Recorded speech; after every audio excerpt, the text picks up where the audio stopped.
This meeting is being recorded. Hello, Happy Labor hello. Day, everybody. Hello, How's everybody doing? doing good. Great. Awesome, awesome. We got a crap ton of Fathoms in the waiting room. Everybody using Fathom. Holy. Anyways, awesome guys. Who's the I first like time? I like your white shirt, man. Thank you. It's actually like cream. Something like a cream color. I don't know. It might look white because of I've got white light, so it looks white. Yeah, Not quite white though. But awesome. Whose first time is it on one of these calls? My first time. me too. Stan, Mahmood. Yeah, mine too. Sweet. Awesome. Is it everyone's first time? It might be. Cool, cool, cool. So I'll let you guys know how these calls work. We had them paused for most of August, but we're kicking back off. Every single week on Mondays, we do one of these open calls. Realistically, they're just calls for me to support in any way I can. Sometimes it's call reviews. Most of the time, that's Q&A, reviewing, 1-minute videos. Pretty much, I dedicate this hour to whatever it is you guys want, need, and want to work on. So we kind of just open up the floor. You can either raise hands or just jump in, ask questions, and Okay. we kind of just let the call go wherever it goes. Sound good? Yes, can we check the Loom video, please? Yeah, man. 100%. You got Okay. a 1-minute video you want to take a look at? Just drop it in the Yes, chat, drop a please. link. Oh, I can do that. Yes. Yeah, drop a link. We'll share screen and we'll take a look at it. While he's doing that, does anyone have any questions, anything else they'd like to go over? Done. Yeah, so I have one. Yeah, what's up? So I am an appointment setter for quite a year now, but I have recently transitioned into tech sales. And my first role is an SDR, and I'm doing a bunch of cold calls like it was my first day. So any tips on that? Like the cold calls because I haven't done before because I was a DM setter. So Okay, so you're just doing a ton of cold calls. What's the kind of setup? Do they have lead lists for you to get through every day? Are you kind of just producing your own? What's the setup look like? so the guys have provided me with a lead list, and they have given me a software tool. It's OpenPhone, so I'm Hmm. using that to make calls. So yeah, they have given me a lead list. Sweet. One thing I'll say with tech sales and you being a new SDR on the team is don't neglect both long-term and short-term activities to generate pipeline. You know, when you're dealing, obviously depends on the accounts you're working on, but there's going to be a long sales cycle the higher up the ladder you need to speak to. So speaking to like selling B2C versus selling like the more corporate you go to sales managers, selling to executives, C-suite, those kinds of things, the sales cycle is only going to get longer and longer. So what you see a lot of the top sales executives do in tech sales is they nurture a ton and they do a lot of research and they go more of a quality over quantity type of approach, right? So again, this will be very contextual to the type of product or service you're selling, the ticket size and everything like that. But instead of like, okay, let me just call 100, 200 people today, maybe you make a targeted list of 20 or 30, hit that list, but then also hit those targets from multiple angles. So I'm going to hit the decision maker. I'm going to call them. I'm going to email them. I'm going to connect with them on LinkedIn. If you have a great company you're working with that gets a lot of testimonials, case studies, those kinds of things, maybe you're posting those on your profile to build some goodwill and build, um, you know, passively nurture people that respond to your connection requests and they kind of see that in the background. So it's kind of like you want to split up your day between the short term activities where I need to do X, Y, and Z to get sales now, but I'm also going to do some things. I'm going to allocate maybe it's an hour a day, 30 minutes a day for those long-term activities so that I can build trust and build familiarity over time so that way sales also becomes easier because and this doesn't even just go for tech sales, even closers, appointment setters, all that. If all you're always doing is the things that will convert in the now in the short term, it kind of puts you on like a hamster wheel of sales, which, you can make a lot of money doing that, but then you're always chasing the new relationship, the new conversation. One thing I loved about closing deals was I focused a lot on pipeline as well, So that way, sometimes I'm closing 3, 4, 5, 6 clients a month just by texting them checkout links because I spoke to them 6 months ago and we've stayed in contact. Or that, working referrals and those kinds of things. So never neglect, and you're going to see a lot of people tell you to, there's going to be a lot of focus to, there's a lot of temptation to neglect those longer term activities, but try to find a good dichotomy between both. I would say that's one of the main pieces of advice I'll give you jumping into that role. Sound good? Yeah, so these guys are basically a startup. These are California based, and majority these are selling to plumbers and car dealers. So I'm selling two offers. First one is $120 a month subscription, and other one is $500. And what they're basically doing is, if you close $120, you keep $120. So for first month, you are making 100% commission, and for the rest of the month, the company will make money. Like, you are not getting any recurring revenue. So that is pretty much the offer. So I'm speaking to plumbers and car dealers. So that's where we're doing cold call.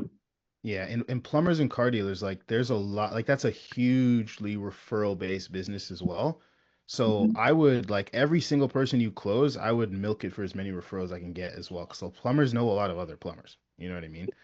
Car Yes. dealers, they probably work with other dealerships for certain things, like whether it's like if it's obviously a big dealer, they're transferring cars between dealerships or whatever. There's lots Mhm. of ways in which they can collaborate. So referrals would be huge once you do start closing some clients. Thank you, man. Thank you. I want to review Stan's 1 minute video and then we'll address some of the other hands that are up. Let me just share screen real quick. Everyone can see this? Yes. Sweet. Let's review your intro video.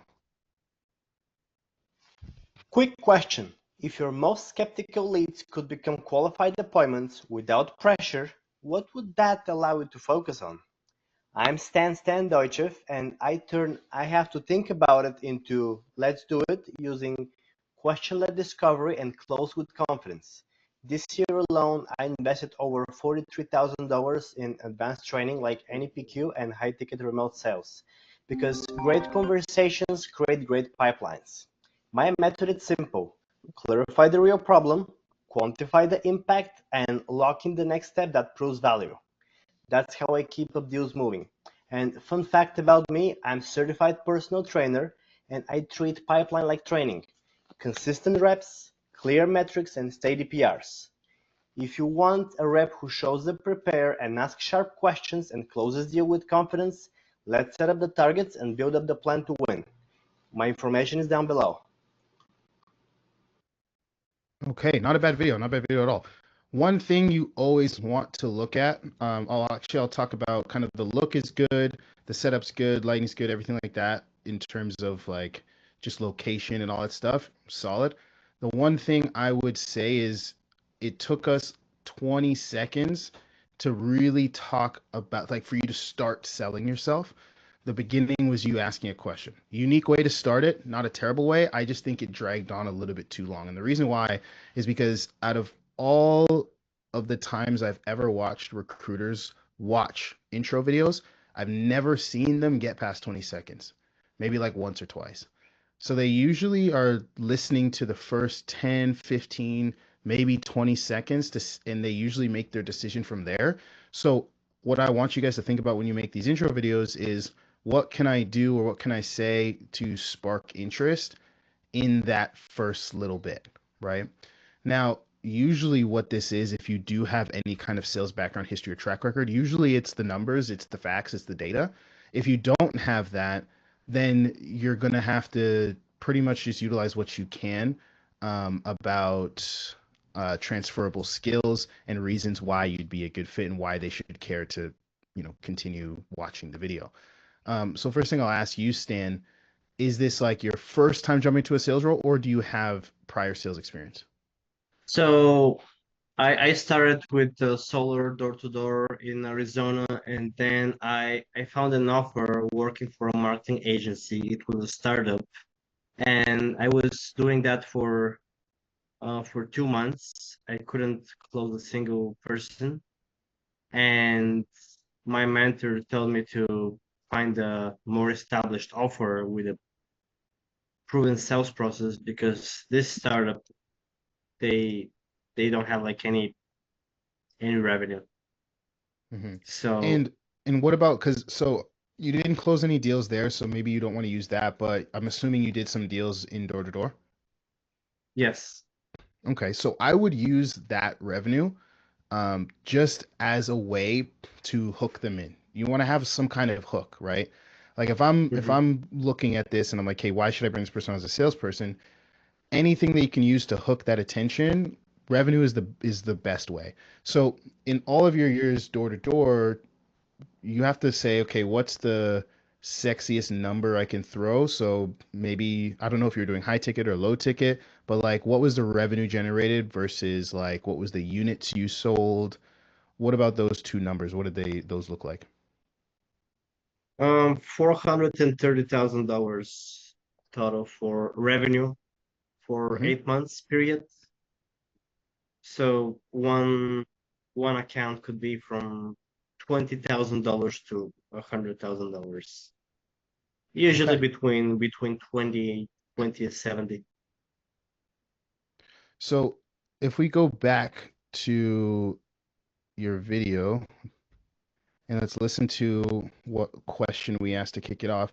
Again, it's okay. It's you don't have to. I'm not going to tell anyone they got to start it off the exact same way I would every single time because I do want you guys to use your uniqueness because the whole point is to stand out. But I want to see if we can do it in kind of the most attractive way for business owners. So let's hear that Mm-hmm. question one Yeah. more time. Quick question. If your most skeptical leads could become qualified appointments without pressure, what would that allow you to focus on? I'm Stan Deutschev, and I have to think about it into let's do it using So what if you said, what if your most attractive leads could turn into what you said? I'm Stan and I've closed over 400K in the last 8 months in my previous sales role and then jumped into it. You know what I mean? Like even just like Mm-hmm. plugging that in would be Yeah. enough of a light bulb to be like, oh, okay, let me listen to what this guy's got to say. You know what I mean? Yeah. Um, or it's what if question, um, I've done X, Y, and Z. I'm Stan and I've done X, Y, and Z, and that's exactly how I could help. And then you could say the rest about yourself and your history and all that stuff. You know what I mean? Because you saying like you kind of start off by being like I've invested in training. I'm a certified personal trainer.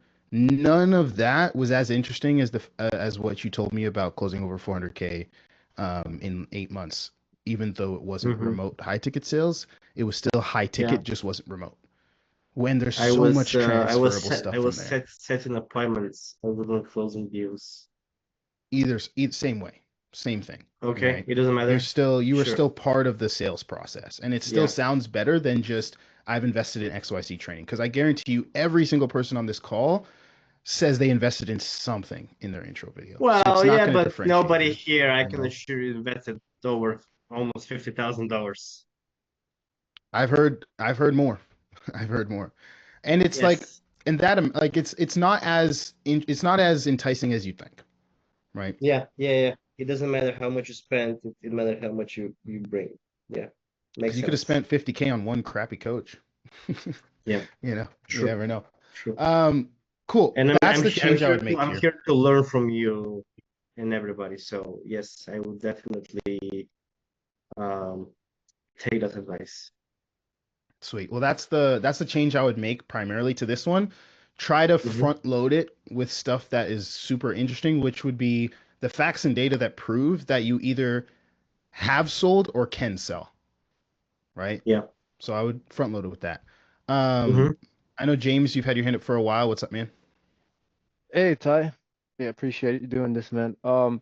Yeah, my question's kind of going off of Stan's. Is my sales background is more like I would say it's more like post-sale relationship management slash like customer success type of role where technically I am selling, but it's like I'm only upselling clients that are already bought in. And what I sell is basically like B2B ads. So Hmm. I'm wondering if I A wanted back to. end ascension sales, yeah. Yeah, exactly. So if I wanted to transition into sort of like your typical high ticket, whether it's B2B or even B2C closer type of role, how I should approach that. Should I just start the video off with like, hey, I've upsold, 100K in the last 3, 4 months, or even if it's not directly the same thing that the sales manager might be looking for, or Yeah, I would kick it off being like the bulk of my experience is in client success work where I've upsold over 100 and XYZK in the last XYZ months. Because of my history as a CSM, I understand customers and I understand the buyer's journey and what it takes for them to get results. Your CSM track record will go really, really well within the same niche. I think it would be simple for you to land a role, especially with a Mhm. 1 minute video that presses on the fact that you understand what the clients want and actually how to deliver the coaching side of it or whatever aspect you were managing accounts. But I would definitely in my intro video, I would mention that stuff up front and I would say that your experience with the customers, whatever capacity that was, I would talk about how that makes you a great closer. And you want to really be careful with the words and language you use. I would refrain from saying things like, "This is why I think it might make me good. This is why Mm. it will make me good," because this is all like unproven language. I want to say, "This is why I am good. This is why it does make me good. This is how it does correlate," right? It's like saying people saying like, "This is my experience and this is why I think I will be a good closer," rather than being like, "Based on this based on this experience, this is why I'm successful as a closer. This is why I'm a good closer. This is why I am these things." Right? So you do want to be careful with how you translate that experience, but you can definitely bring it across for sure. Got it. Okay. And I mean, it would be easy for me to, because I'm on Rep Select, so I definitely am looking more at the B2B roles. Like I saw you posted the AE roles, or for a software, or even like um yeah, some sort of B2B service. But would you say for B2C, let's say it's like fitness, right? Would I Mm-hmm. still try to draw, even though I've never actually sold on a fitness offer before, from like me doing B2B ad sales, which is, kind of vastly different? Well, it depends. Like in your intro videos, if we're just talking about a general intro video, you'll Yeah. just talk about how it generally makes you good at sales. And then, I mean, you did do sales. Like I've been a CSM on an offer before, and there was tons of sales on the back end, right? So you will just talk about the sales you did do in that role. As for, we're talking more about like an interview capacity and how you make it specifically relate. Again, if it's something like advertising to fitness, it's not super correlated, but you do have the same type of sales experience that will do well there. And I've seen it a lot more difficult for people to try to use their B2C experience to get into B2B than the other way around, right? Because a Mm, lot of business owners and stuff like that, they see B2B as just harder, which isn't necessarily the case. It's just different. But I don't think you'll necessarily struggle a ton to be like, "Hey, I've done all this stuff B2B. Now give me a shot B2C." But it will be the easiest to like go become a closer for like an advertising coaching program or like an agency or something because you mm, have that experience. So if you're just looking for the simplest, quickest way to land a role, I would apply for those roles. But if you're looking for a B2C, I think you'll be fine. got it. Okay. Appreciate it. Thank you, Ty. No problem. Next we had up here Akbar. What's up, man? And I know we got some 1 minute videos in the Hey, chat. You can pull those up after. yeah, can you hear me? Yep. Yeah, so I have like three small questions. What is better? In my Loom video, I do like a presentation style type of Loom video. Is that better compared to this, or this this one better compared to that? I've never seen any sales manager or recruiter or business owner ever want a presentation in the Loom video. Yeah, Just yeah, it's because of the goal of the video is not like a lot of people overthink what they're saying in the video when most business owners don't really care much about what you're actually saying. It's the main thing they're assessing is how do you look, how do you sound, right? Are yeah, you in an environment where I could see you taking, especially as a closer, as an appointment setter, yes, but especially as a closer, are you in an environment where I can see you taking calls from there, speaking to my type of clientele? If it's a B2B offer and we sell to high level executives, are you in an office or are you on your couch, right? You're gonna immediately get disqualified if you're not in at least an office type setting. Doesn't have to be an office, just has to be like, at least has to look like one, maybe like a blank wall or something. So if you send a woman a video that you're not in the right environment, you could be disqualified just off of that. And then they're looking at your communication skills. Are you presenting yourself confidently? Do you have a good cadence? How's your tonality? They're assessing that primarily above anything else, and that's why like it's not really about how good your presentation is and how extensive your history is. It's really just like, do I think you'd be a good part of the team?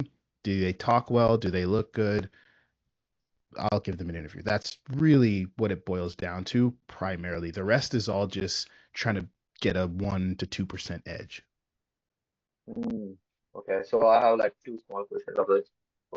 Regarding my background, do I have to like paste something here like something like streamers do to make it look better or something? You Or is don't you it don't have just to fine? have anything. I mean, it just looks like a black wall, right? Like what's behind you? Yeah, that's simply background. Nothing that nothing special. Yeah, I mean, I think it's fine. I mean, white is usually better, but I mean, it's not bad. I don't think it's going to get you any negative points. Hmm. Blurring your background or using a different background is usually will get you negative points, but maybe if you Hmm. could, I would say if I would change anything, I would want to again just make it look as office-like as possible. Maybe put a shelf behind you or move it back a Okay. little bit further or anything. But again, that would just be me saying how could make it better. It's not bad. Hmm. Okay, so that's good. So like If my there was question, anything, I would say your audio quality. If we could improve that, yeah. that would be the best thing to work on is better audio quality right now because it's a little bit chippy. It just sounds like you don't have a good mic, and that is something that they'll prejudge you on. Yeah, Tag, could because of the you give me an crash opinion rate. about my quality of audio? Yeah, yours is fine. Okay, thank you. Yeah. So my last question is simply will my nationality affect the results of my, you know, Loom video or uh, my success in this field? Are you doing it Because I'm strictly Indian. based off your nationality or is it based off your location? Because I do know based off location, some companies just Yeah. don't know how to pay people from certain countries, so it might be difficult for that, like for their tax reasons or whatever. Um, Mhm. and then some offers, they want to have people on the offer that are from the same place as their prospects are going to be. So it might be a little bit difficult from that sense, but at the end of the day, it still boils down to skill set, how you look, how you sound. If you can prove that you can sell, you can definitely land a solid role. Also, obviously, hours. If you just can't work the hours, can't show up to team meetings and stuff like that based off of your time zone, that might make things a little bit difficult. I won't say it's the exact same. There definitely is bias, but I've seen lots of people from India and other countries also crushing on roles. So it's not like it's something that's impossible. Yeah. Yeah, that's it, man. Thank you so much. No problem. Is it Matthias? What's up, man? Yeah, it's Mateo. Actually, can you hear me? Yep. Okay, so first of all, I send you my own video so you can review. And the second is that currently I'm working in a cold calling offer, but the thing is that it's a startup and like they switch the niche every time. So like first we were in roofing and then transition to home renovation. And now we are in mobile mechanics. So in all these scenarios, they provide me like 200 leads for 4 cold callers. So like most of my dials, I did like 105 dials. So Hmm. my question is like, if I am in an interview, how can I, because they're gonna ask about this, like this offer that I am right now, how am I gonna present that in a way that I won't sound bad, and because I book like 2 meetings, but none of them like the close the deal. So that's my question. How would I present that? So you're saying you've booked 2 meetings in in how long? Like what was the time frame? I mean, well, like because like I said, they were transitioning a lot, like the niche, but like they transition like this. In this case, it was renovation. Like in the same day they transition, like I I was a, I was able to book the meeting, but like in the other days I was doing like 15 dials because there wasn't a lot of leads. So like, how can I present that like in a way that I won't sound bad, you know?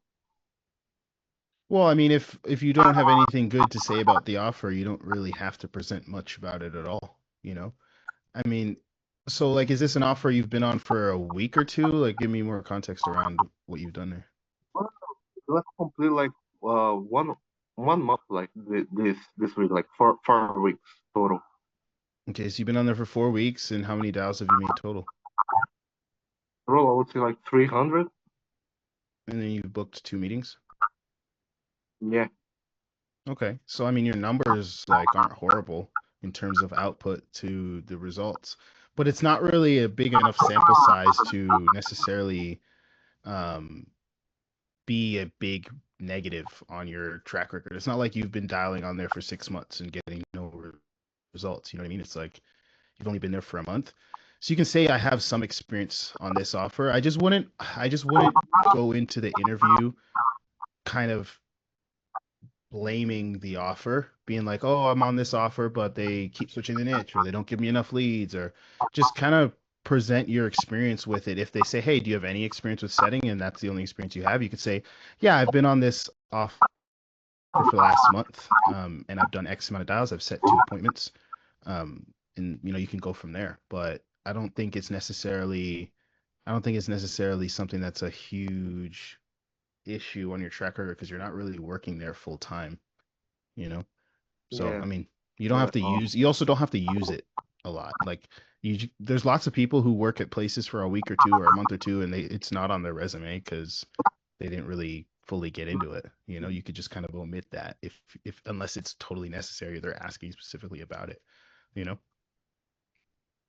Because I put like my video, which by the way, I would like you to review. Yeah, let's take a look at it. Second.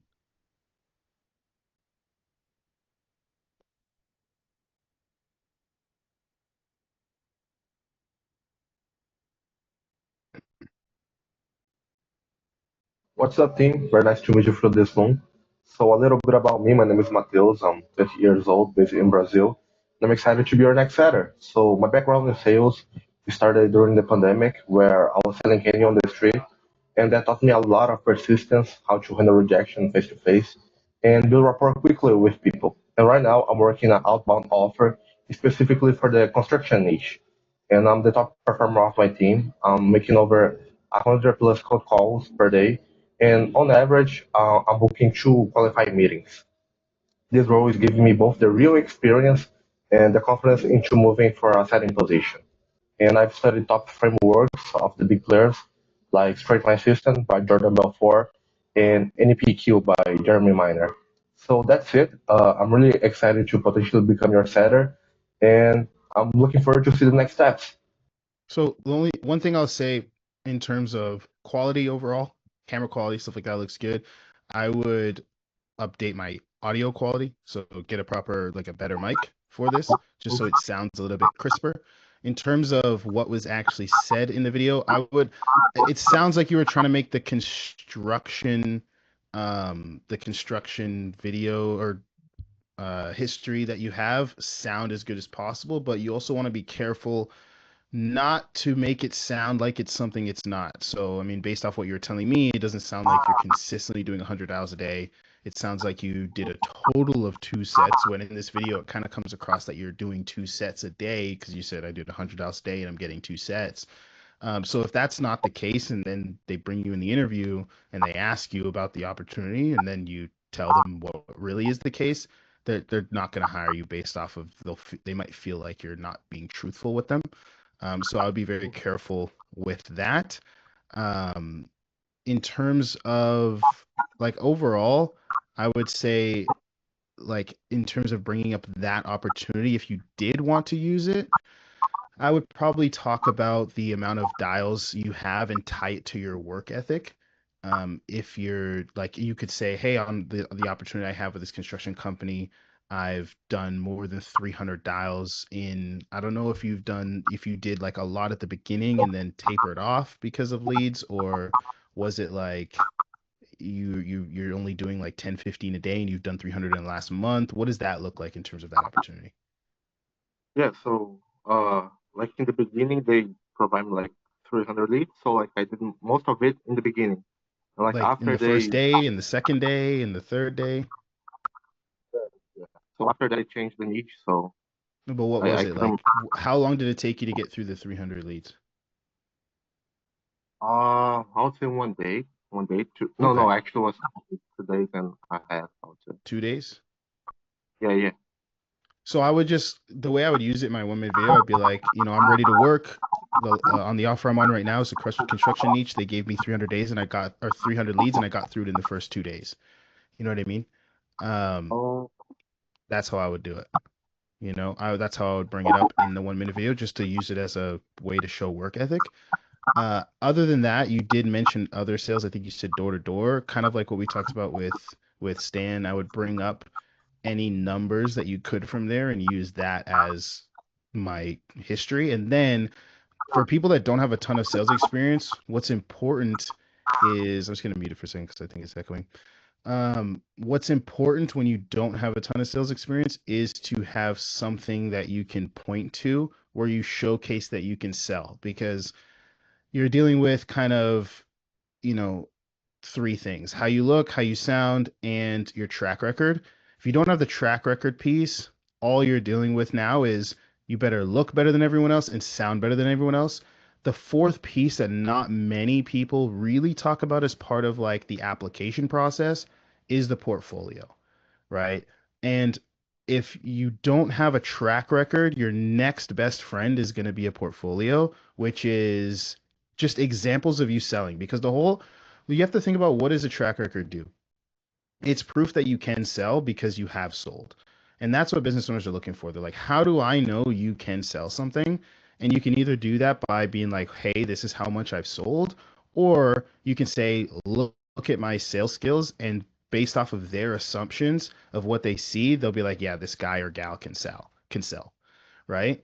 And that's why they do mock calls in interviews, like in the interview process, maybe in step 2, sometimes step 1, they'll do a mock call because they want to see, does this person have sales ideology that I agree with? Therefore, do I think that if I put them on the offer and they spoke in this way, if they sold in this way, I think they would do well.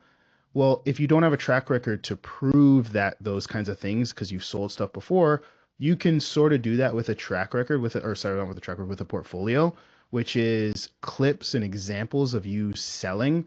Even better if your clips and examples are selling in the same niche as what you're applying to. So for example, if I'm trying to get on an offer, like a marketing offer with an agency, and I'm going to put together like a compilation of me doing discovery for like a marketing offer.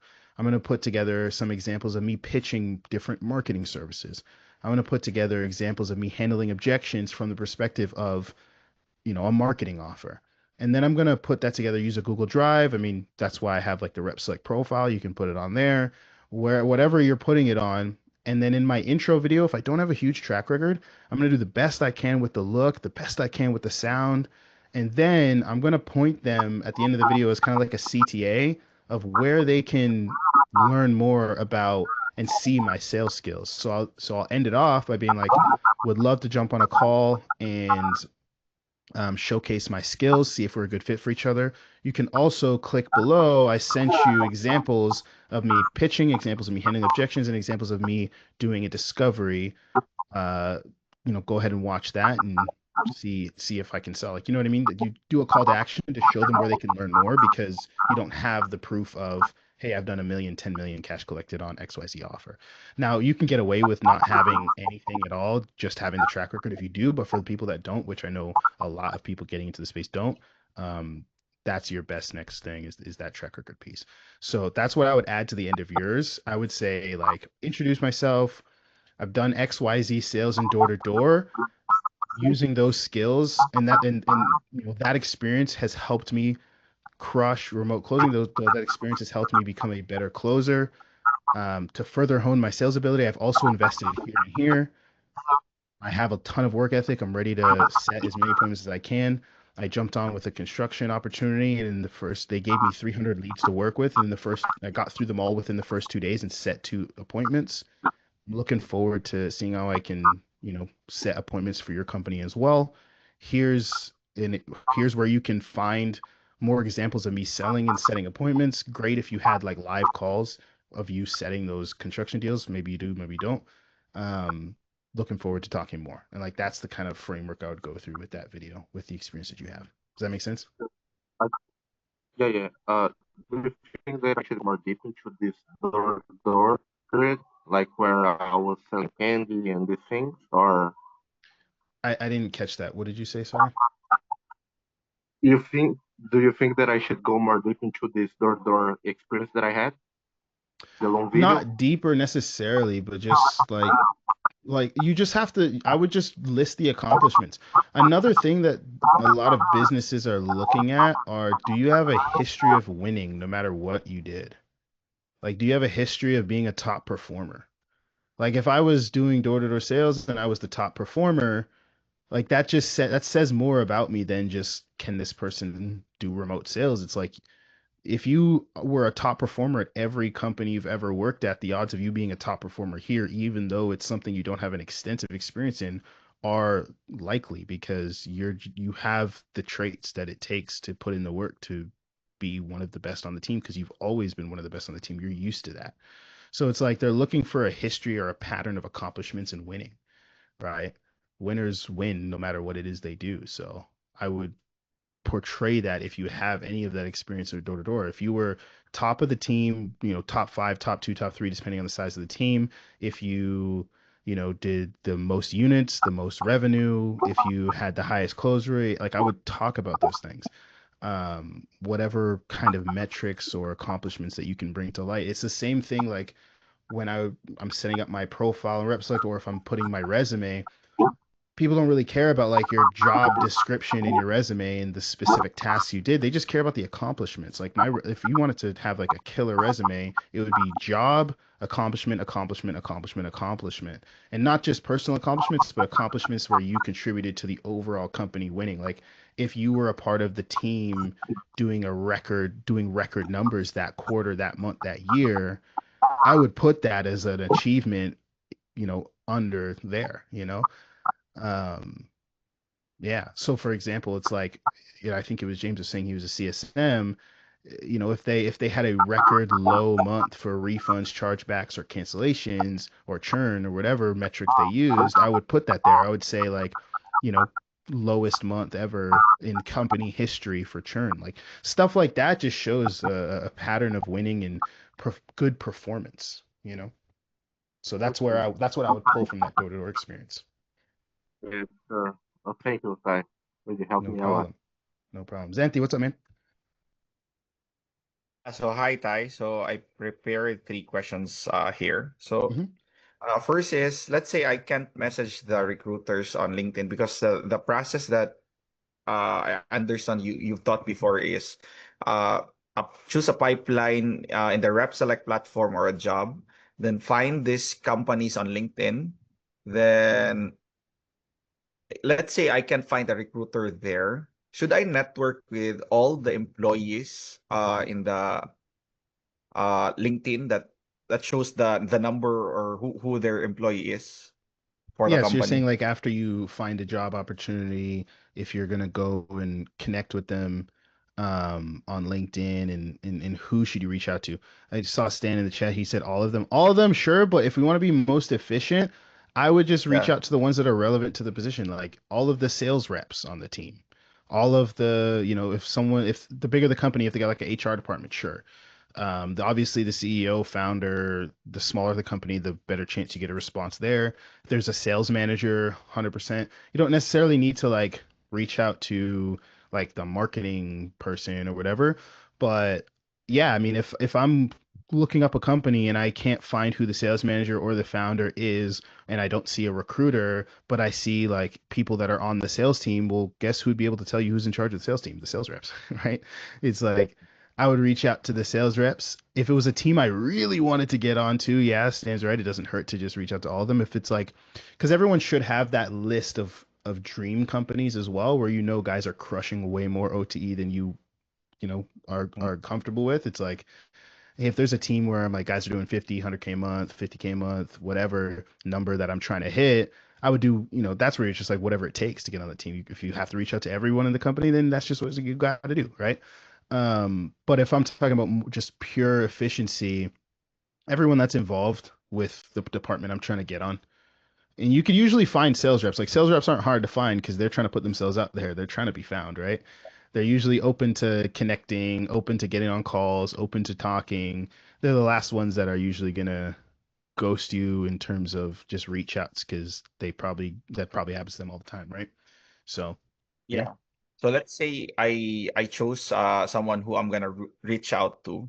So let's say you mentioned this outreach script on LinkedIn. So I'm curious, like let's say if I can message them on LinkedIn. So this is your message before, sample DM. So hey, I just applied to the role and these are the reasons I think I'm a good fit. So list of reasons.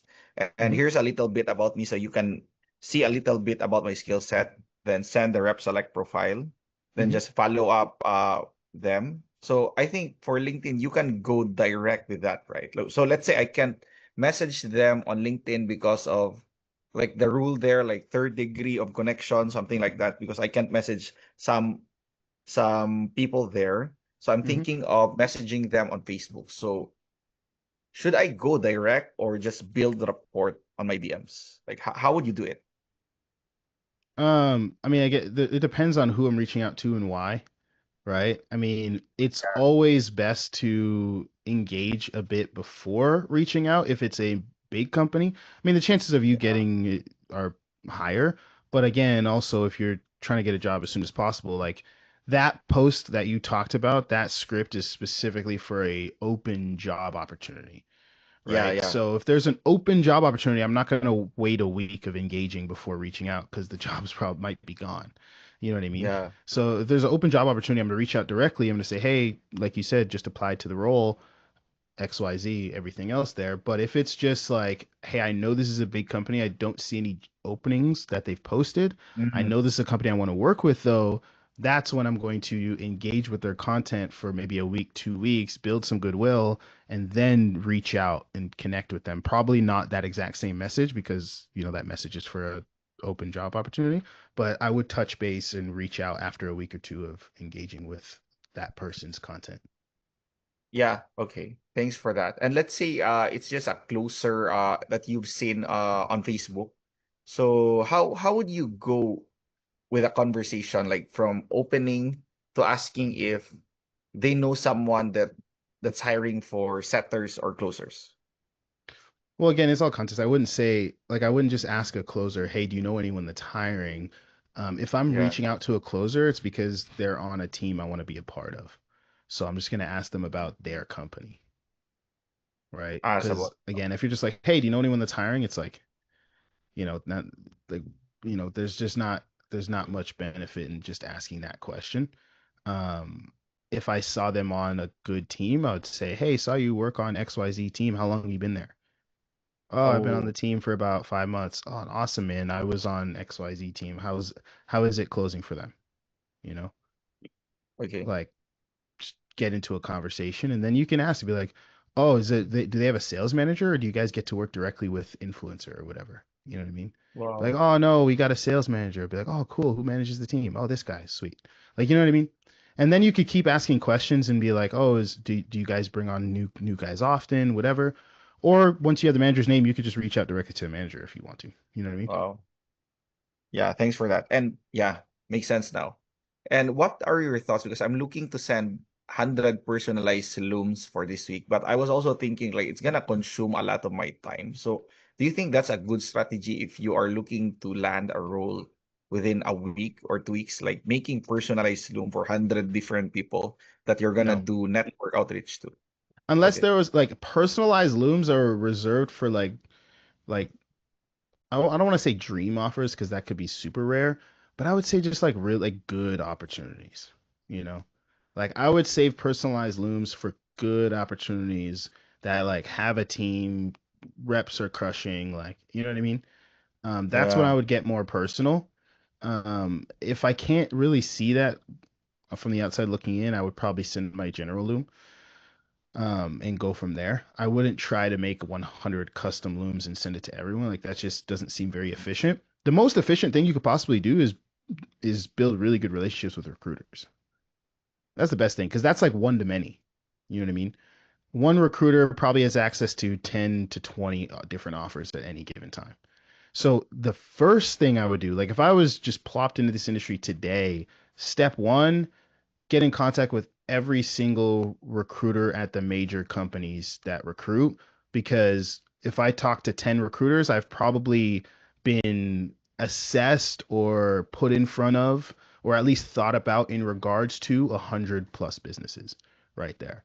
Because they're like, okay, you know what I mean? They're thinking, okay, who is this? Is this guy a good fit for this company? This company? Each recruiter is seeing if you're a good fit for at least 10 to 20 different companies. So that's the first thing I would do. Then I would go and start applying to other opportunities that are brand new.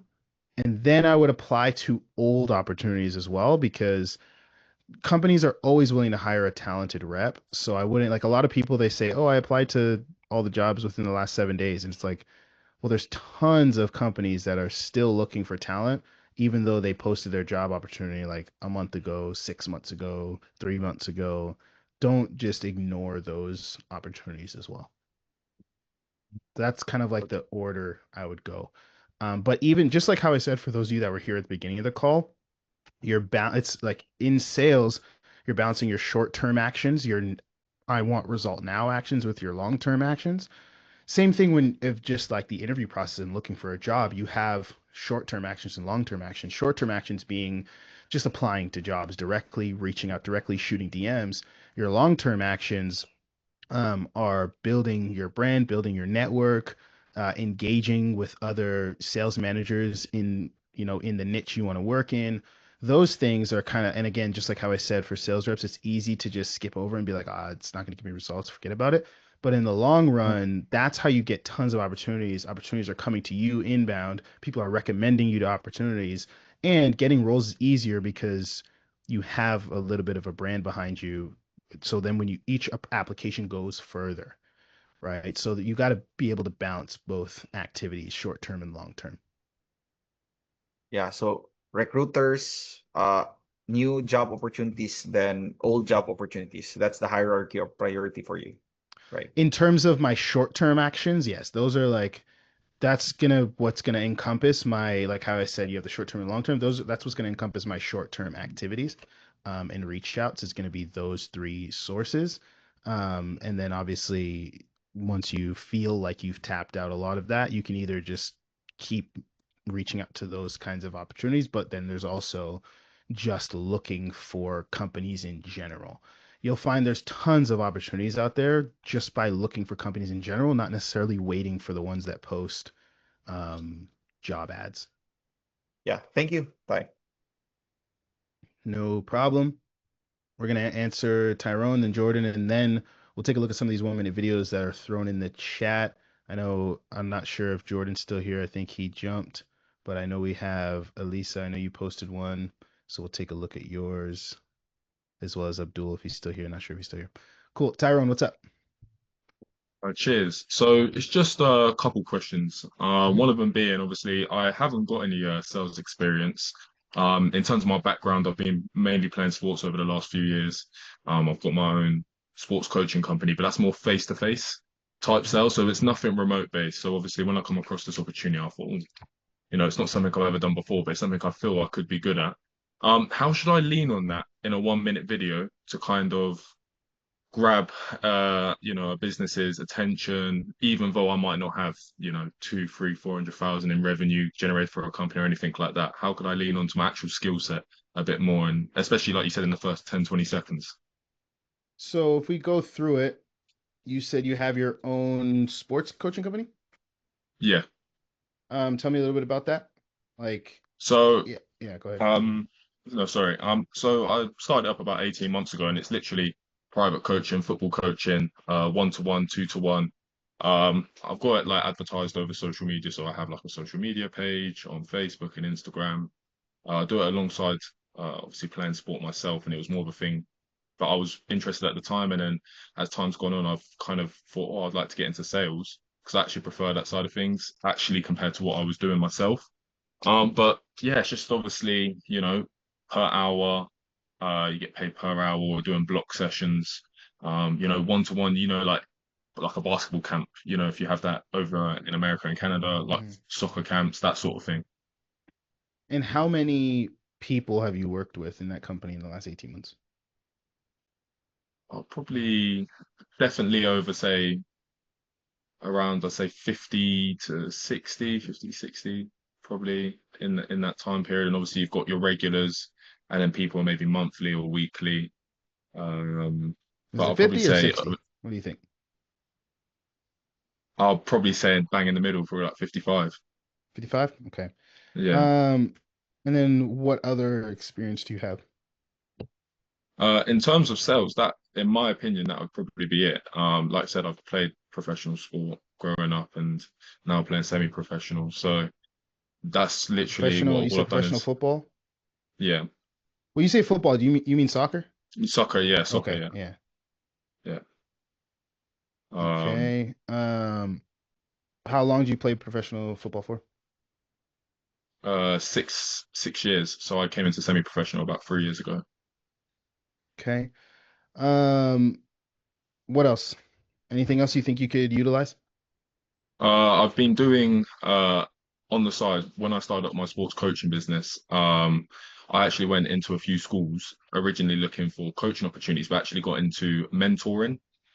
So working with kids of different backgrounds and kind of working with them and their families in terms of getting say if they're misbehaving, but also maybe their performances in school ain't good in terms of their results, trying to get them on track. So kind of educating, mentoring, being someone that's looked as someone easy to talk to and trust. But that's more obviously not sales related. That's kind of just building up good relationships, good rapport within the school, with parents, with students. That's the only other experience in terms of communication wise. But with my business, most of it has been word of mouth. From where it grown from, at the start, I probably had 2 or 3, and then I put Mm-hmm. out some advertisement stuff, and it grew and it got bigger and bigger and bigger. Where it became more of from a side hustle to like a full-time income. And when you say put So out advertisements, what, like just like social media posts, or what did you do? yeah, like Instagram posts, but mainly was using like the creator ads on Facebook. Okay. And then it puts it out to like a certain audience. So I'd select, more than likely, women or parents will be easier to, they'll click on your link or click on your page and then they'll direct message you over Facebook and look to book in Mm-hmm. sessions. But also in like a specific area, I'm living down south. I don't want people from the north of England hitting me up because I don't deliver sessions up there. So Yeah. then directing it to a certain area. So more those type of ads. And what have you done any type of training for remote sales at all? Yeah, no, I've done your one. I think it's just how to get started into remote sales was like a 3.5 hour video. Mm-hmm. That was like the first ever one I ever done. But since then I've done a lot on Alex Hormozy. Looked mainly through his YouTube content and the 4 hour videos, going through them. There was a guy called Joel Vasquez Antonio, I believe, who had a few stuff on Udemy, a lot of stuff on Udemy. So picking out a few courses on there and just kind of getting the knowledge of how to sell. But not just even in terms of just communication. Obviously, you want to be able to ask the deeper questions, be able to someone that can solve problems, kind of think into why is this person Mm-hmm. making this choice now, and kind of going through things that way and just thinking, well, I've got maybe natural skills I'm good at as a communicator, but then that isn't going to be enough. So refining that to actually be good, because I would like to get into closing. So being able to refine them skills in that direction, I guess. Mm-hmm. So again, you don't have to say a ton, right? The main thing you're going to lean on is your confidence, your communication skills, and, maybe some of the transferable skills from playing professional football. Obviously, the know-how to sell your own stuff, running your own ads, that will help as well. So I Yeah. might just be like, hi, I'm Tyrone. I'm looking to be on your team as a closer. My main experience with sales was generating over 55 new clients for my own football coaching business that I would run ads and close deals myself. I also have 6 years of playing football professionally, so I know how to get Yeah. results through my hard work. To further hone my skills, I've done extensive studying through XYZ, Oxmozy, Closer College, whatever. And I know that I'm able and ready to perform on your team. Looking forward to working with you. I'd love to get on a call to showcase my skills. You can also see some recordings of me selling XYZ services that I've sent you down below. Talk soon. You know, like I would say something short and sweet like that. Yeah. Okay, brilliant. My next question was in terms of like my LinkedIn, Facebook, Instagram, what is the best way? I mean, for me, I believe health and fitness would probably be a niche I would probably fit into quite well. Or anything like, well-being, anything like That'd be an that, just easy one because to it's land. Yeah. yeah, just because of my previous background. But what's the best way to, I know you've mentioned a bit there about actually going to finding people who actually work for the companies, but what's the best way to find people or even potential offers, say, in that space? What could I be searching up? Well, if you're looking for like a fitness offer, Instagram is going to be easy to find them, right? Because Yeah. you just start clicking, just all the fitness influencers, most of them have programs, right? Like, you click one of them, you're going to get a bunch of them. The best thing to do actually is like in your niche, whatever your niche is, click on content and like content in whatever niche you want to sell in, you'll start getting ads. And Yeah. the ads you get, those are the people. You know what I mean? Yeah. So that's one way. Another way is to check the Facebook ad library. If any of you have ever gone to just type in Facebook ad library on Google and type in your niche, filter to United States or whatever country, type in your niche, and it'll show you literally ads of everyone that is running ads on Facebook. You can even look at my ads on there. Like if someone is running ads on Facebook, it's in the Facebook ad library. There's no like way to hide your ads from the ad library. So you can see every single ad from every single type of trainer, marketing agency, whatever, right there. Type in your niche, look who's running ads. The way I would do it is the older the ad that's still active, the greener the flag, because ads that are old, which means they've been running for a long time, like I have an ad that's been running for like over a year. It's running for over a year because it works. Like no one's running an ad for a long time that loses them money. So if they're running ads for a long time that's making the money, then they probably have good lead flow. It's just, it's not 100% guarantees, but these are some of the hints, right? Versus, for example, you find someone who's like their first ad ever was launched like last week. It's probably not a company with great leads and all that stuff that you want to work with. If their main lead source is ads. Obviously, there's other kind of ways to find ads to get leads. But if their main lead source is ads, that's what I'm looking at, their history there. So that's one way. You can type in fitness in the Facebook ad library, and I'm sure there's going to be tons of stuff there. You might get a bunch of gyms and stuff like that, but you can kind of filter through it. Another way is like if I'm on LinkedIn, just type in niche coach. If I want to do B2B, business coach, advertising coach, copywriting coach, e-commerce coach, or swap coach with consultant. Filter. I love LinkedIn because there's so many filters. You can filter by title, okay, like there's so many filters.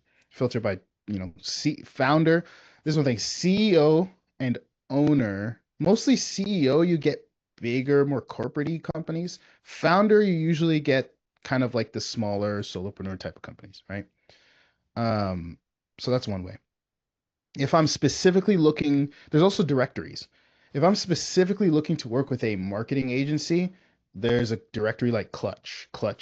Is it Clutch.io or Clutch.co? Something like that. Just type in Clutch agency directory on Google, it'll come up. Clutch it's like a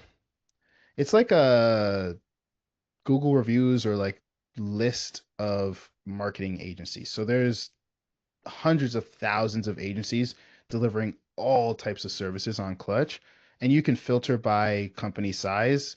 I would probably find ones, like easiest ones to get on would probably be ones that have between 10 and 100 employees. So I would do like the 10 and 50 and the 50 and 100, and I would reach out to those. Usually companies that have like 50 to 100 employees are probably within the 10 million range, maybe 10 to 30 million a year range. So that's a solid one. Ones that have 2 to 10 employees or 2 to 10 employees, around $1 million a year if they're doing things really well. If they might be around 50, 60K a month if they're doing things well. Um, 10 to 50 employees, probably around the 1 to 5, 1 to 10 million a year. That's a pretty solid company to work with as well. So I would do anywhere from like that 10 to 100, unless I was really struggling to find offers, then I would go smaller. That's if I wanted to work with marketing agencies in particular. But yeah, Instagram's going to be good if you're looking for fitness offers. Facebook's going to be good if you're looking for fitness offers. LinkedIn as well, but they probably don't use LinkedIn as much, unless they're really into like the business side of their company. Okay, brilliant. And I just had one more question. I know you mentioned portfolio then, it came to me. It was in terms of, should I use my sales experience in terms of my football coaching business in my portfolio, or would it be better for me to potentially use mock calls that I've been doing over the last like Both. 5-6 months? Both, yeah? Yep. Both. Okay. Okay, that's perfect. Thank you very much. No problem. Jordan, what's up, man? Hi, Ty. I just wanted to ask you, I've heard different things about Loom videos. You said don't have a background. Some people say have a background because you want to show your proof over promises. I've put my Loom video in the chat, the first one. I would love if you could take a look at it. Again, there I show my proof over promises, so I'm not just saying that I've closed this, I've got actual physical evidence. But yeah, if you could have a look at it, tell me what you think. Yeah. For sure. One thing I'll say is like, I understand the logic behind it, but Yeah. I've just heard so many times business owners and like recruiters that recruit for some of the biggest companies, they're like they hate the talking head videos. They hate them. They're like they don't want to see it. They don't care to see it. They just want to see you talking, right? Okay. So that's one thing I'll say. Because you can show all this stuff in your resume. You can show all this stuff in your RepSelect profile. You can show all this stuff in a doc. You can show all this stuff. The video is supposed to be the video. You know what I mean? They want to see how you communicate, not how you do a slide presentation. You know what I mean? Let's take a look at it. Hi, I'm Jordan, and I'm going to show you in under 2 minutes how I can make your business more money through closing more deals. A little background about me, I'm all about proof over promises, so I've got 8 years of sales experience working both in B2C and B2B. I've sold high-ticket fitness coaching programs for one of the UK's largest healthcare providers. Yeah, because then it's just you showing them how you read, not how you communicate. You know what I mean? You're just reading off slides. They want to feel more connection. Again, because this is not necessarily how you're going to be selling on sales calls. Yes, they do slide decks sometimes, but most offers in the high ticket sales space, they don't do slide decks and stuff. So majority of the time it's just going to be you on camera speaking to someone face to face. So they want to see how you are in that setting, as close to that setting as possible. Field health. I have 6 figures plus in cash collected, and as you can see here, I was a top sales rep in the company for many years reoccurring. So what can I do for you today? I've pivoted my skills online to help businesses like yourself turn your sales pipeline into high-paying clients. I've got a conversion rate of at least 40%. Like all great data, but your audio is super quiet. And then the talking head and doing it in a slideshow format is going to hurt you for sure. But you have the track, like you have everything you need to make a killer video. If I don't meet this 40%, you can get rid of me straight away. Thank you. I'm just struggling with the structure on how to put it together, you know? Yeah, I mean, everything you said, right? Like, hey, I'm Jordan, looking forward to crush it on your team as a closer. I have over 8 years of sales experience across B2B and B2C. I've sold, fitness coaching programs. I've sold healthcare, whatever you say there, and I've collected over 200,000, whatever collected you say there. On these offers, I maintained a 40% plus close rate, and I'm ready to crush on your offer. Like, you know what I mean? You can literally just say that. Like, that would be enough. You've got more than enough a track record to interest them. If you come with good energy, massive conviction, a good looking setup where they're like, cool, he's ready to jump on calls in this setup, you'll have no problem getting interviews, man. You don't need to do this like slideshow thing. I appreciate you, man. Yeah. No problem. I know we have Elisa's here. Are you still there, Elisa? Same here. Awesome. Let's take a listen. I am Lisa, Hey team, I am Lisa and I'm based out of Italy. I'm really excited to be working with you.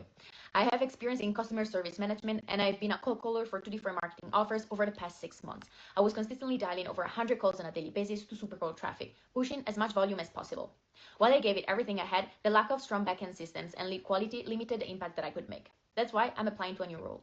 Paired with my proven tenacity, work ethic, and ability to perform under challenging situations, I am confident I can absolutely crush it in my next role. I thrive in competitive yet supportive, fast-paced environments where everyone pushes to become their best version on a daily basis. I also value a leader who can help me build strong skills and provide me with constructive, continuous feedback. I am a firm believer that actions speak louder than words, and so I want to share my biggest achievements. I moved abroad alone twice in my life to study languages. The first time I moved to the US at 16 years old to study English. Then I moved at 18 years old to Korea to study Korean. In both cases, I was able to earn a high language certification in just a little bit over than 1 year. This proves my commitment. When I set my mind into something, I work hard until I achieve it. I'm available to connect anytime to hear the next steps. Thank you. So it's a good video. I like everything you said except one piece, and then I have two pieces I would fix. So one thing I would take out, or at least I would kind of like swap around, is where you spoke negatively about the last offer and said that was your reason for transitioning. So I would want to keep that off. And I would just like, you could even just say, I'm looking for my next challenge, looking for the next company that I can, you know, provide, get great results for, right? I don't want you to be like, because come across as complaining about an offer, complaining about a lead flow or systems or whatever like that, because a lot of business owners look at that negatively. So I would take that piece out. Second piece of feedback I would give here is there's nothing wrong with the setup. It just looks like you're like standing up somewhere. Is that the case? I was sitting down, but yeah. Okay. Yeah, so I would maybe, well, I guess if you're sitting down, it looks like you're standing up somewhere, but if that's not the case, then that's fine. Um, I would say the only other thing is the cadence felt like we were just reading a script a bit, only a little Okay. bit. So I would try to make it feel a little bit more conversational, like you were in conversation with the way you were saying it. But honestly, this is a great video overall. This is a great video. Those are small things that I would fix. But overall, it's solid. Okay, thank you. And I do have another question. I have experience in cold calling, as I mentioned in the video, and I'm trying to move into inbound. And I'm applying to the pipelines and some of the offers that I'm finding, but I do kind of have a hard time. Do you have any like tip that I could use? Because for example, I tried to hit net revenue and I like passed the first screening and they offered me a DM setting role. But it's something really I cannot do. I don't stand it, like texting. And so I told him like I would bring more value to the team as a like phone setter. And she told me like, oh, okay, that's good to know. We fill the position for DM setting. Apply later in the future for any other possible role. How do I handle that? You mean in terms of them just saying the position was filled and they'll apply later? Yeah, like, cause she said like, oh, you can like text us back in like a while when we'll have more phone setting roles, but I'm Well, I sure mean, that it's you have not them. like a lot of this stuff is timing, like especially because net revenues, they're a done for you sales team. If they don't have the space, and they just don't have the space if they're not looking to bring someone on for that role. So I would keep in touch and I would follow up with them and I would make sure that you're maximizing with all the recruiters. But timing is a big piece. As a setter, one piece of leverage you do have, if it's like a team where they have setters and stuff like that, you could offer trial runs. That's a good way to get on teams. You can say, hey, and I'm willing to prove my worth. Give me all of the old leads that you haven't touched in months, and I'll show you what I can do. And then you Okay. can go and if you can set deals and get deals closed from their old leads, then they'll give you their fresh ones and go from there. Like, because a lot of this stuff is about proof. If business owners were sure that you could get them results, they would bring you on board. So even as a closer, if you want to be on a team as a closer, you could say, hey, I would love to close for you. They're like, oh, maybe you don't have the experience or we like you, but we want someone with 1 million cash collected, whatever.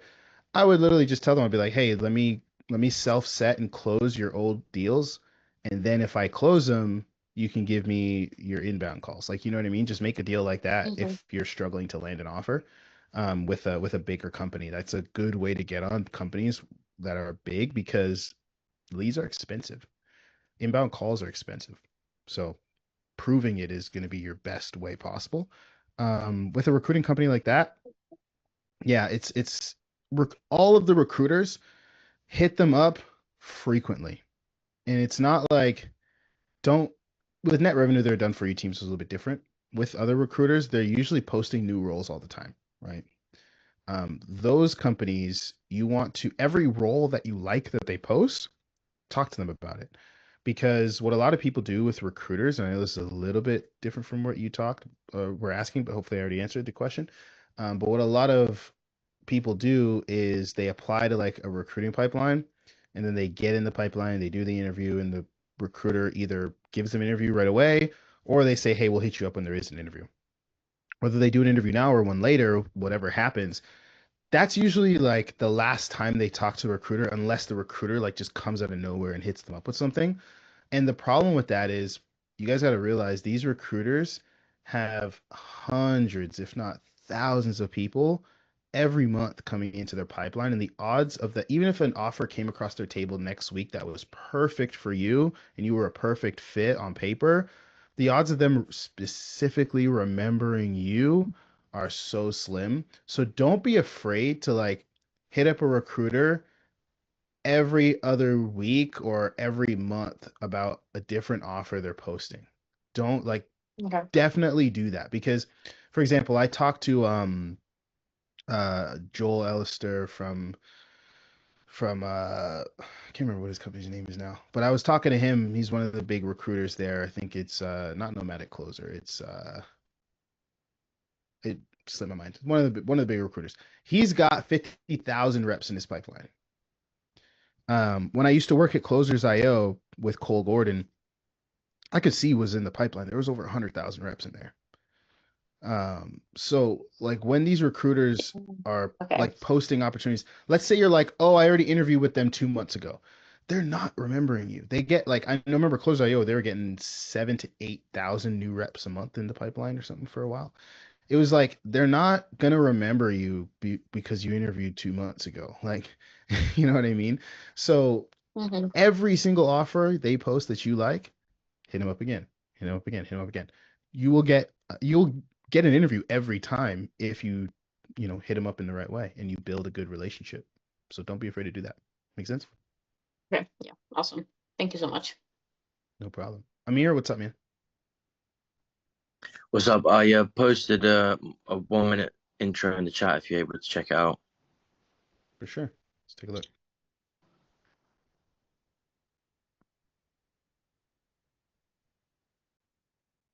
I'm excited to apply for the sales rep position at your company. To keep this short and sweet, my name is Emil. I'm from the UK, more specifically Oxford. Previously, I was a fitness coach, but I transitioned into sales because I knew I could help people on a much larger scale. I mean, you probably already heard me say the thing about the talking head, so I won't repeat myself there. The way you're dressed will hurt you on every single application other than fitness offers. Right? So you want to be dressed a little bit more professionally if you're applying to something that's not a fitness offer. For a fitness offer, fine. But for any other offer that's going to hurt you, let's listen to it again. My name is Emil. I'm from the UK, more specifically Oxford. Previously, I was a fitness coach, but I transitioned into sales because I knew I could help people on a much larger scale. My most relevant experience would be a fitness coaching program that I sold. It was a $6,000 fitness program for a 4-month period. The first month closing that offer, I had a 32% close rate. Around 70% of my deals that I closed were paid in fulls. So why do I feel like I'd be a good fit for this company? So not only am I into sales, I have a very good understanding of the fitness industry. And I'm also very, very passionate about it. So when it comes to speaking to prospects, not only are we going to have better conversations, they're going to flow much better, and I'm going to build a lot more trust in these conversations, which in turn is going to lead into more sales and more revenue for the company. Thank you for taking the time to watch this video. I kept it short and sweet. I gave you relevant information. Hopefully we can jump on a call together and get to know each other some more and potentially get started and start scaling up this company. Thank you. Absolutely nothing wrong with anything you said. Again, if you're applying to fitness offers, this would be a solid video if it was zoomed in, proper, full screen, fitness offer application, and then minus the jump cuts. You got to be able to pitch yourself consistently, cleanly. You got to be able to talk for a minute straight without the cuts. Other than that, it would be a solid video. So if we got rid of the cuts, set everything the same, confident, no talking head, full video, solid. You'll get a lot of fitness offer interviews with that. Yeah, that was made predominantly for fitness offers, but I guess if I want to make a more generalized one, just wear something a bit different. Yeah, for sure. Yeah, you're fine if it's fitness offers. But if not, then yeah, it'll be harder. But yeah, man, just minus the jump cuts, minus the talking head, you're solid. When you say talking head, do you mean it's like a full screen? Yeah, like instead of like kind of like doing it like Elise's where it's full instead of just like the Yeah. floating head on Loom here. I mean, Loom can do it. You just hit the square one instead of the screen sharing nothing. Because you also remember most people are watching these on their phones too. So you're this small on my computer, you're gonna be even smaller on the phone. So yeah. Got it. And another thing, would you recommend always putting like the cash collected in the intro video, or was it fine If that it's a lot, yeah, you know, I've maybe like got you don't like want to four. say I've collected 10K, you know. How much did you collect? I think I missed that piece. I didn't mention it in the video, but I've collected probably around 400K. Yeah, dude, mention it. Okay. Anything, I would say mention anything over 100K. Like big companies want a minimum of 1 million, but anything over 100K will be a positive, like better than saying nothing, you know. So 400K solid. 400 to 500K is like a good is where it starts to like be a big positive to your resume. But yeah, I would add it. And also, sorry, just another question. Mhm. For like my rep select profile, I've noticed like other people are like for the revenue generated, they're kind of including jobs or things outside of high ticket. Is that what you're supposed to do? Like, should I be adding that? Yeah, I would if it was sales. Like if it was like if they sold stuff, then yes. If it wasn't sales, then obviously not. Like I wouldn't say I worked in like a clothing store. I worked in Walmart and I cashiered $10 million in the first, like, you know what I mean? But if it's sales, then yeah, sure. Like one of the places I worked was selling suits, and that was sales, and I worked on commission. Like, would you include that or maybe not? Kind of like in a store, right? Maybe not. Okay. Got it.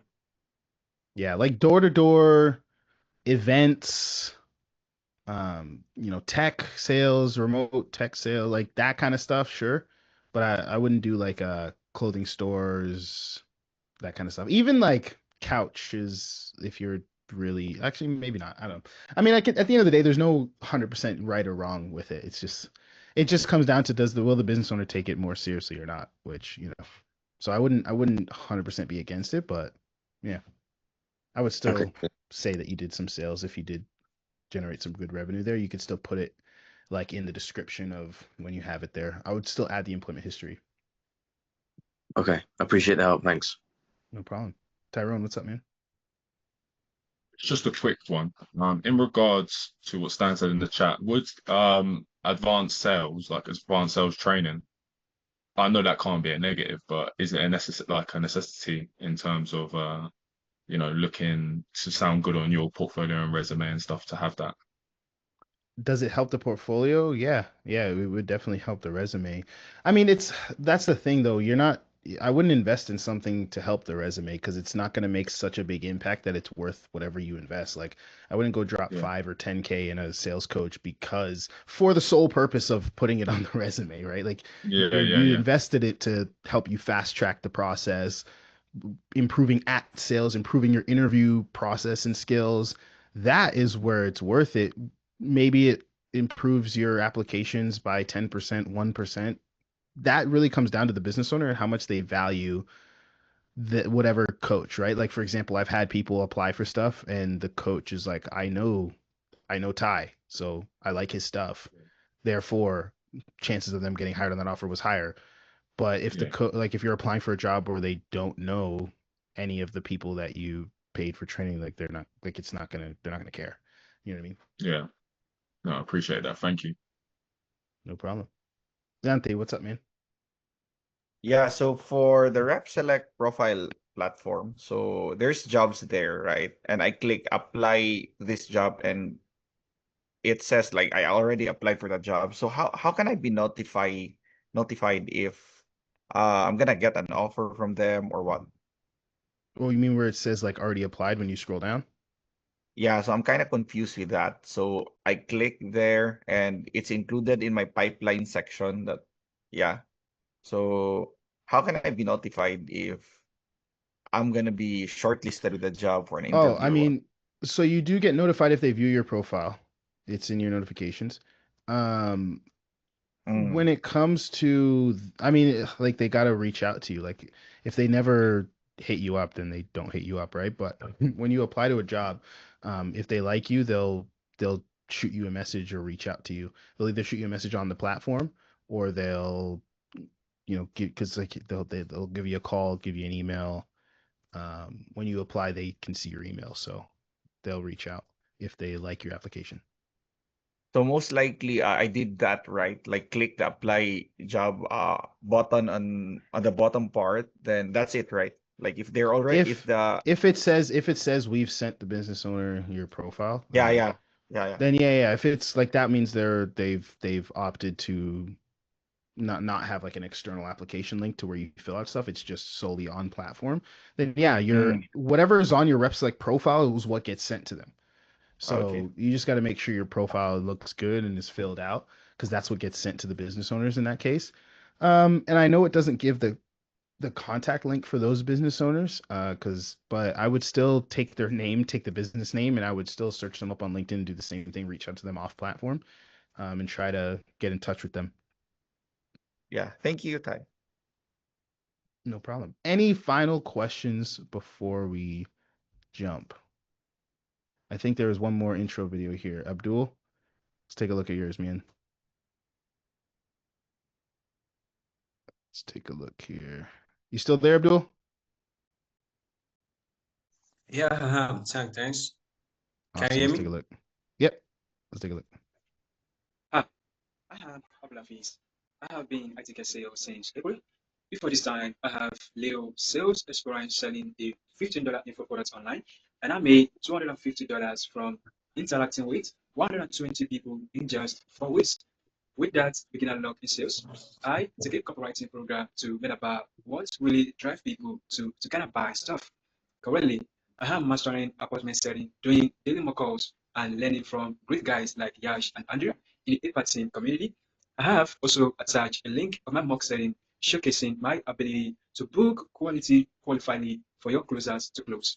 If you want a seller who's not just only coachable and reliable, but who hits daily set budgets without making any excuses, let's talk to see if we can possibly be a great fit.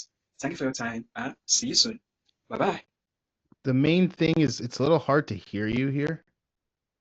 I would want to get the microphone louder. It's hard to hear what you're saying. And then when you talk about this sales experience here, let's listen to it one more time. Sales experience selling the $15 info products online, and I made $250 from interacting with 120 people in just 4 weeks. With that beginner luck in sales, I take a copywriting program to learn about what really drive people to. I think you said you sold a $15 thing and sold $200 worth, was it? Yeah, And it was, you said 4 weeks? How many yeah, units is that? How many units did you sold? What was it? 200 and what? 17, 17 Seven. units, 17 units. Okay, so whenever we're talking about numbers, this is a good thing for everyone. The one thing I Can would you hear change me? with this, yeah, I can hear you. Whenever we're talking about numbers, I'm always thinking to myself, okay, what's the sexiest number to put on the forefront, right? $15 offer, that's not really that exciting for a business owner to hear about. $200 in total revenue generated, that's not really exciting for them to hear about. But 17 units in 4 weeks might be good, or 17 units in the first month sounds like a good number, right? So I might say I sold over 17 units in the first month or in the first 3 weeks or first 4 weeks, whatever that was. And that's how I would portray the information instead of saying, like, you don't need to say all the information. You just need to say the parts of the information that sounds great. You know what I mean? Does that make sense? Yeah, understand. Cool. That's what I would change here. Xanthi, what's up? Last question before Yeah, I gotta last jump. question. So I'm gonna have a group interview in the next following days. So just wanna like quick general tips. Like, how can I stand out in a group interview? Because I've been struggling with that the last 2 weeks. I've been doing group interviews. Like, I'm not moving in Did the you next watch my round. YouTube video about how to stand out in a group interview? Not yet. Yeah. So you have that. Okay. You gotta watch that. I'll answer a little bit real quickly. Yeah, I'll drop this recording, guys. I'll throw it in school and throw it in the classroom. So I'll say this about group interviews. Most business owners, most things you could do to stand out in a group interview is one, always go first. Always, always, always go first. I know it can be nerve-wracking, but like they like the balls that you have by doing that. You know, it shows confidence. You know what I mean? Go first. If they ask a question, they usually pose the question to the group. If they don't specify the order, jump in. Go first. You will be remembered. It's about standing out. They'll remember the guy that answers first, not the one who hides behind everyone else, right?